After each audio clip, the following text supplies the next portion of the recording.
My first question is that you have held key position at Education Institute throughout your professional career. What are the key factors that keep you connected with the education sector, sir? Yes. In fact, I am in this particular teaching profession for last 32 years. And for last 9 years, I have been heading this particular institution, that is NMAM Institute of Technology, Nitte in Karnataka. And over these years, what I have seen is education is a subject which is changing in a regular pace compared to our good old traditions of teaching learning. A lot of things have changed in the current scenario. Most importantly, the recent NEP 2020, which talks about both primary, tertiary, and then higher education systems. There are a lot of new things that have been introduced, and we at the helm of affairs of any education institution have to be well versed with these new changes that are happening, which we do so by interacting with the people who are in this education field in different institutes, at different statutory bodies, and so on. That is one. So we need to keep in touch with the people. And then second one is this ranking and accreditation frameworks, which again keeps changing their benchmarks, and everything keeps changing year after year. And when we participate in that with the full commitment, I believe we also will be able to know about the recent happenings. The fourth dimension, I should say that the students, because finally they are the end users of it, and we must be in constant touch with them, and then also we must know what they really expect at the end of the day. And in Indian scenario, as compared to any Western world, it is the parents who basically send their wards to take, even if it is higher education. So they may have certain expectations. So as a education leader, I believe people have to be in touch with students, parents, with statutory bodies, newer things that is happening in the education segment, and so on. So then only we'll be able to, execute our best. Totally agreed, sir. So moving on to next question. Sir, being the principal of NMAM Institute of Technology, what is your philosophy of leadership, or what is your leadership style? I'll say. Okay. Uh, each one will have his own way of taking the things forward. So I normally believe that uh, before you preach, you practice. It is easier to preach, but not that easier to practice. So whatever you preach, first you practice, and listen to everybody. There may be good points coming from different corners. Definitely the ones which are best for your organization, you can try to implement. And don't be in a closed room. When I say, it's not literally meaning closed room, but be accessible to everybody, and take everybody along with you. I believe these 5 will make to take the things in a right fashion without any problems. Definitely, sir. So moving on to next question, how does the curriculum of NMAM Institute of Technology ensures the best practice of industry? Curriculum is one which has to be kept on upgrading because the market or the industry requirements also keep changing very fast. And if we don't keep up to that their expectations, I think our students will be lagging behind. So what we do is in all our decision-making bodies like academic council or board of studies, we will have lots of industry leaders, and their inputs we take from time to time. And also any new thing that is happening in the industry, we will, as soon as possible, we'll try to incorporate into the curriculum. It's a challenge, of course, because our faculty also have to be ready to teach that. So we take the help of even industry people to come and then train our teachers, and they in turn teach the students. So curriculum is kept up to date to the extent possible with these inputs from our alumni and also industry friends. Okay, sir. So, any insights into how your institute could be more welcoming to students of different races or economic backgrounds, sir? An education institution, in my opinion, must be open to everybody. It is not that I run this institution only for a particular set of students or a particular category of individuals. It is not so. So, whenever we design anything, it could be curriculum, it could be facilities, it could be schemes, student support systems. We normally keep ourselves in mind that we are going to offer the education for all those who come to us. So, if there are some economically weaker students, definitely what we have in place is we provide them enough support to get some scholarship. Sometimes even the management also offers some free ships for really very meritorious students, some students who excel in sports. So these are the things. So we are open to everybody. I think we are at it. Right, sir. So, moving on to next question. What do you think your roles and responsibilities to the institution and the students are? Yeah. Finally, the students are our major customers, because as every business house says, they have their set of customers. So even for us, our students, not only them, even their parents, our the employers of our students, they're all our customers, so as to say. So we need to do everything that is required to keep them happy.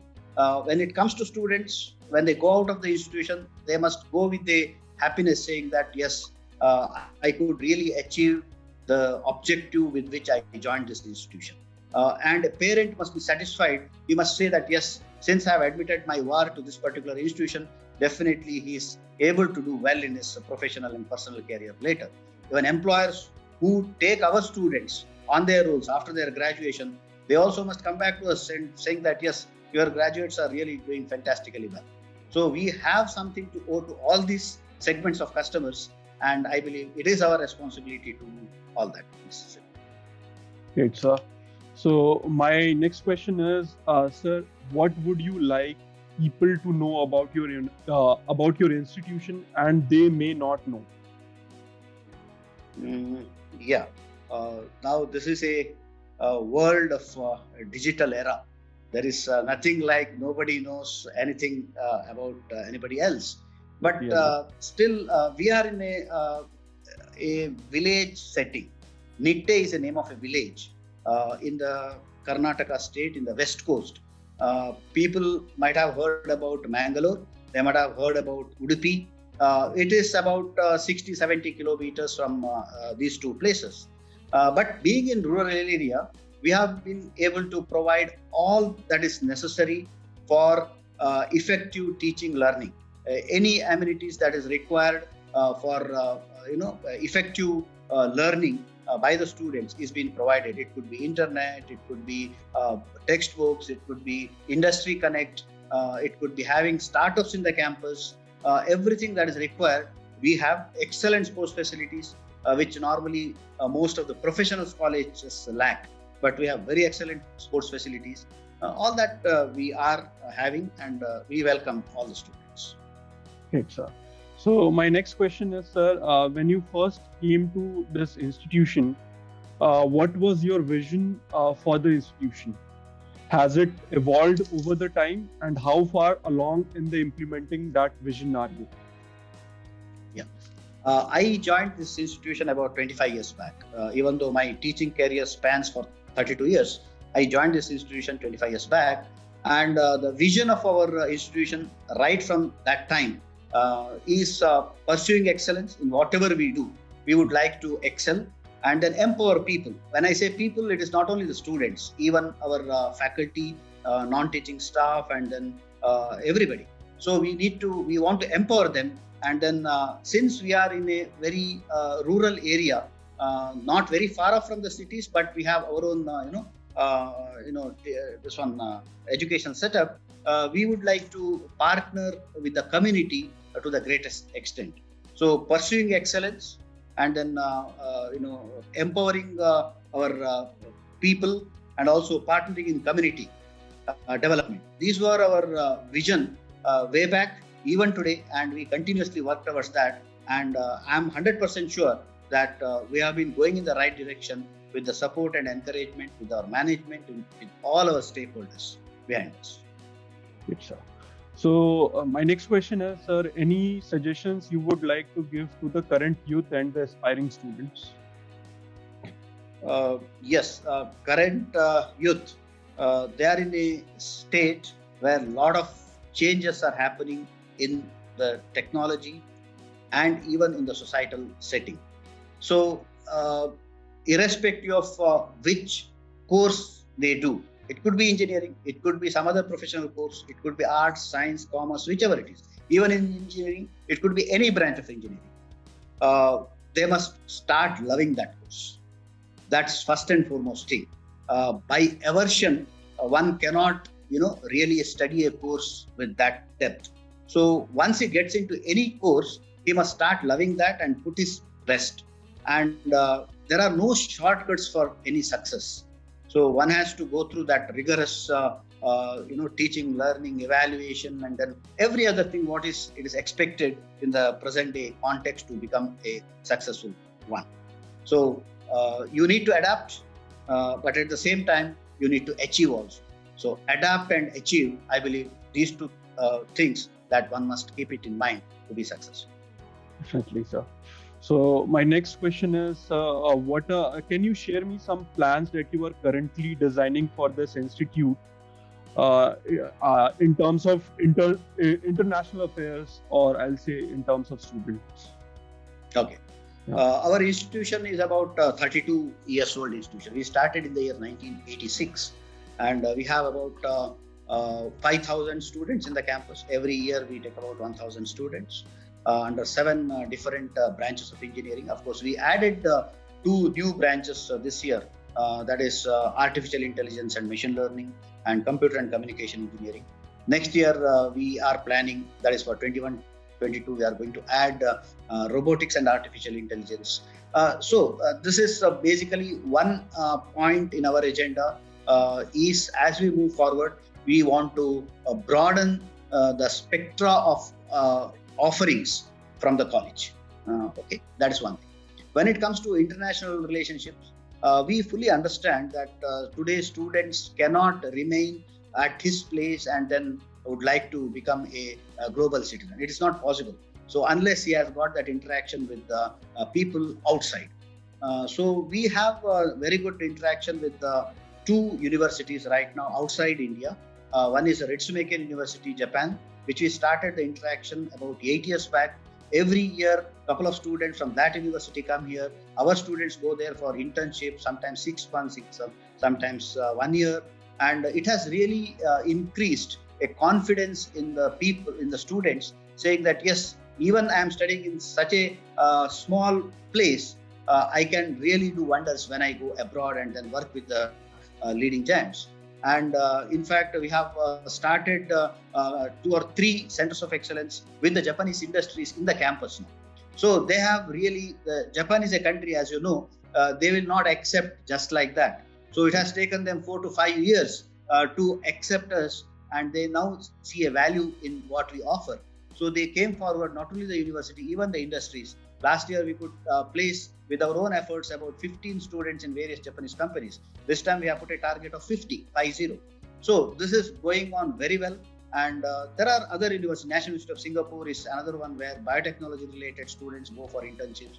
We have Penn State in Harrisburg, USA, where our faculty go for faculty exchange and research.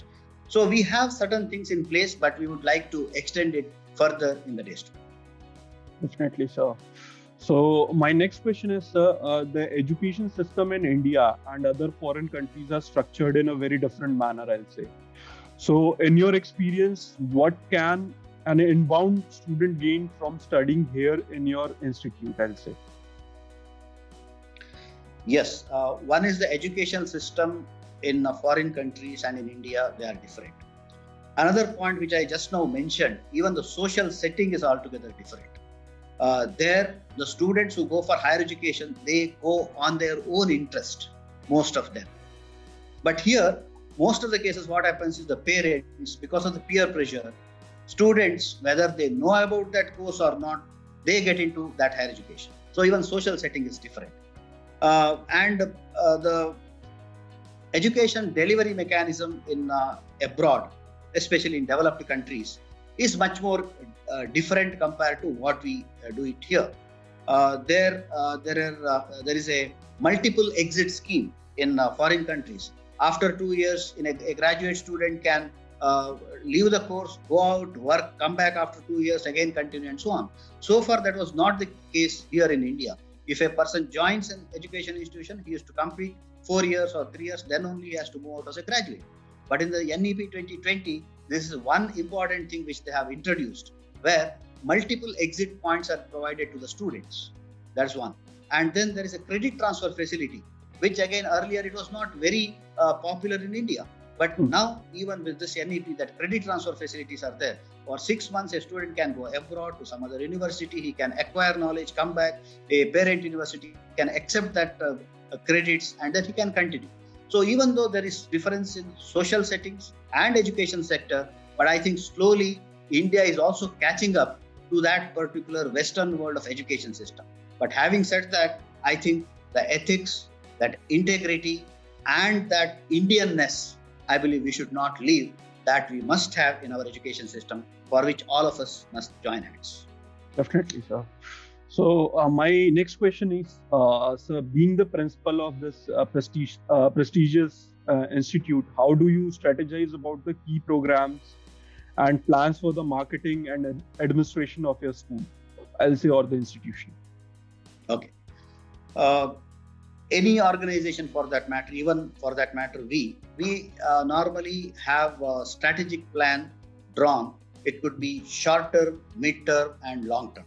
Short term maybe for 1 to 2 years, mid term maybe for 3 to 5 years, and then about 6 years to 10 years we have a long run strategic plan.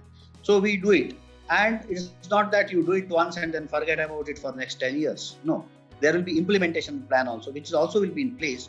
And every 6 months or 1 year, we basically relook at what we have planned and then what we could achieve. Because not that everything that we have planned we will be able to achieve because of several reasons. So we will have a strategic plan, strategic implementation plan, and also we relook at every 6 months or 1 year, and then any changes, any modifications, we keep doing it. So this is with regard to strategy of an institution. That strategy includes not only our day-to-day teaching, learning, evaluation, or research and all that, even how to reach outside world. You use the word marketing. Okay. Even though marketing doesn't really fit well with education institution, but as earlier I mentioned the word business. So similar manner, marketing also these days in a different context, it is applicable to institutions. Unless you tell to the outside world what you are good at, people may not look at you because there are so many options. So we use this social media, we use websites, all those present media that we have around us, we use them effectively to reach our prospective students. And one most important thing is our graduates and our students, they are the best ambassadors. Whatever you may tell 100 things, but finally what a student or a graduate has really experienced when he was in the college is the one that finally goes out, and then through them we'll reach out to the others. Agreed, sir. So moving on to the last question of the center view, sir. So my last question is, how do you tend to establish a healthy relation and environment in your institute, sir? In fact, we have a very healthy environment in the college amongst the faculty, with faculty and students, and then even outside community, because we work very closely with the outside community. You cannot remain in the present day context as a standalone organization. Finally, you should have ample connections, ample connectivity with the outside world. Then only you can prosper. So in that context, we always tell our faculty and then students and then whomever we are in touch with, stating that it is the networking which is most important. You cannot achieve laurels by being what you are. So for that, really that healthy relationship, At the same time, competitive one also. Okay, is required competitive but healthy relationship amongst everybody. That is most expected, and that is what we are working on. And I am very happy to say that we are almost successful in that. But it is not one-time job. It is a continuous process. Today we may be well and good, but tomorrow, if that is not the case, then again we are not good. So it's a continuous process, and we have been working on that, and so far we are successful. Again, thank you, sir, for giving us time. It is going to help a lot of students who are choosing colleges or university in this situation, and it is going to help College Dunia too. So, any other question you want to ask, or we should? No, I don't have any question to ask, but I just want to ask you, how come you contacted me for this particular thing? Because there are so many other stalwarts in and around. And then, sir, what made you to connect you? Sir, actually, we are approaching every state, and we have shortlisted some universities and colleges, and we are approaching every state because, as you know, this exams are almost over, and every student is looking for the admissions in different colleges and universities. So, we are taking interviews of the dignitaries, and we are posting that interviews on our websites or on our YouTube page. So it is going to help the students. They can get to know, they'll know the insights of the college, and they can get to know about the curriculum. Because College Dunia is basically, it's a platform where you can get the information about the college and university. So be it co-curricular activities, be it reviews or the placements or the faculties. So it is going to help the students. That's the reason we are approaching to the dignitaries. So it is definitely going to help the students. So that's our main motive. I'll say this is our vision also, and this is our mission also. So thank you very much. In fact, that's a very great initiative, because people must be aware about what is where, and you are putting your best in that particular direction. Wishing you all the best. Thank you, sir.